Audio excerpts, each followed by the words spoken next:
Hey, what's up guys? Welcome back to my channel. Welcome back to another video.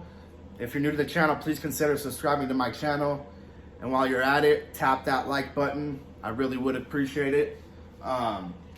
In today's video, I wanted to discuss a money-making mindset and how to better wire ourselves in order to believe we can do to believe that we can build wealth, that we can take the necessary steps to do that. Because sometimes it can be, life can be a little hindering. We can beat ourselves up and about little pitfalls and little setbacks and stuff like that. But I'm gonna clearly define a few things in this video, determining different ways you can go about developing more of a money-making mindset and stay positive and believe, that you're worth it. So let's get into it.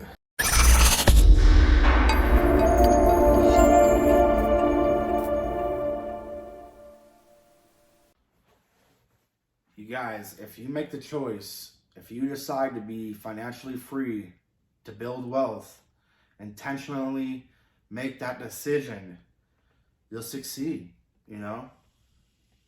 I'm not a financial advisor, but I will say this, that deciding to be financially free would be the first step in, building wealth. You got to do that without any reserve. You got to take risks. You got to put in your time, effort, maybe a little bit of money up front to start, right? But you never know if you don't do it, right? So deciding to be financially free is the first step there, because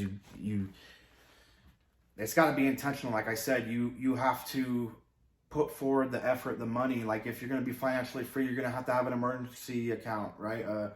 Emergency fund account. You're going to have to put money towards that until you have enough for whatever your comfort zone is. You need 3 to 6 months, a year, even if you're putting aside, enough for expenses for half a month, or half of your expenses for a month, and you're only doing that once a month, right? But over time, it'll build up, but you have to get that emergency fund.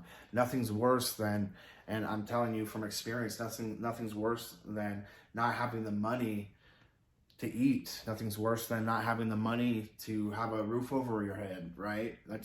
You don't want to be put in that position. You don't want to be put in a position without transportation, with insurance and all that, in order to get to different job opportunities and to get to work and stuff like that. You've got to have an emergency fund. That's just number one, emergency fund. You got to define your purpose, right? You got to define that. What is your purpose? Why are you doing this? Why are you deciding to become financially free? Put towards an emergency fund, start investing, the one mistake that I see people make is that comparing to other people. There's nothing worse than seeing someone that's been spending years building up credibility with the company and being in such a high standard position that you put yourself down because you're just starting it from scratch, right? I'm telling you, you compare yourself to others, you're gonna feel negative. There's nothing productive about that. So try not to compare yourself to others. Only be a better version of yourself every day, and you should be all right.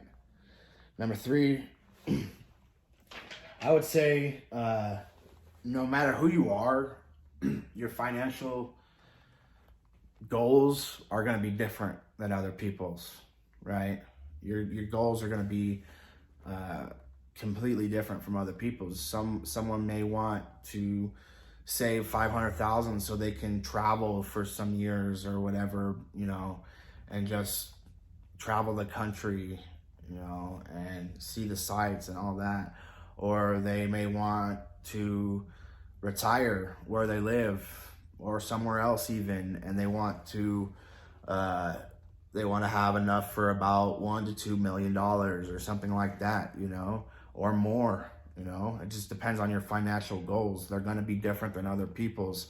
Again, that goes back to, do not compare yourself to other people. But I will tell you this, if you're going to get there, as you can tell, if you haven't started putting an emergency fund aside, if you haven't started investing in stuff, if you're going to get there, you have to start, or else it never will. If you keep putting it off, you know, and live paycheck to paycheck, you're just not going to, I mean, it's not going to work out. So,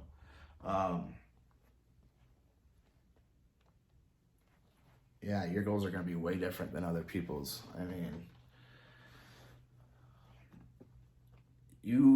once you get that emergency fund going, once you got about 3 to 6 months of expenses and an account, doesn't have to be a huge interest bearing account, you know, but it needs to be liquid enough to where you can pull it out right away, right, and use it. So do that first, and then I would say invest in some index ETFs. Again, I'm not a financial advisor, so take it with a grain of salt or make your own decision. You're gonna have to do your own research, but I would put in an index ETF. Another thing, like, about investing, people start tripping themselves up. They're like, oh, should I invest in this? Should I invest in that? Should I invest in this? Should I that? What you want to do is be in the market, right? So you want to put in the index ETFs, like a S&P 500 ETF, like VOO, right? Because it's going to track the S&P 500, the top biggest 500 companies in the U.S., right?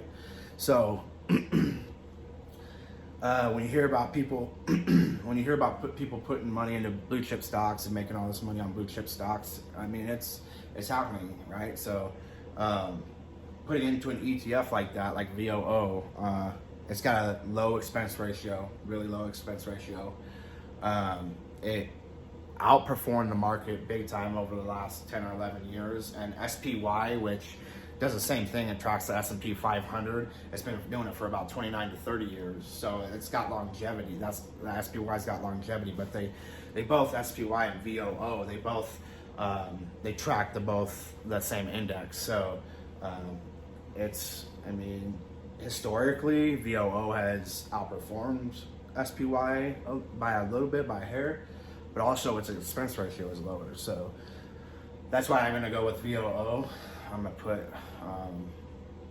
some money into that gradually over time, you know, and like I said, you need 3 to 6 months of expenses, emergency expense in your account, in your savings account, before you even do all that.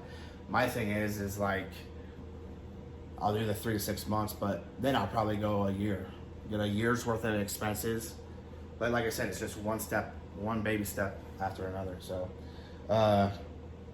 yeah, but so one thing I want to say is, like, you got to give yourself affirmations. You got to tell yourself you can do this. You're worth it.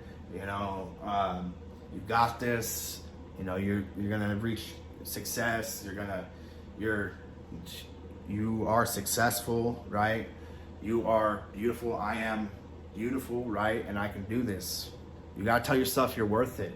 I know it might sound silly, right? It might sound silly, but you gotta tell yourself you're worth it. If you keep saying, oh, well, I'm never gonna find a job in the industry that I'm in, or this and that, that pays enough or whatever, you know, you're not gonna make it. You're gonna trip yourself up, and you're gonna get so down on yourself that you know, you don't feel like you're even worth it. But you gotta tell yourself, I am worth it. Anyways, in this video, I just wanted to go over some things, some mindset, some steps towards developing a better mindset for yourself.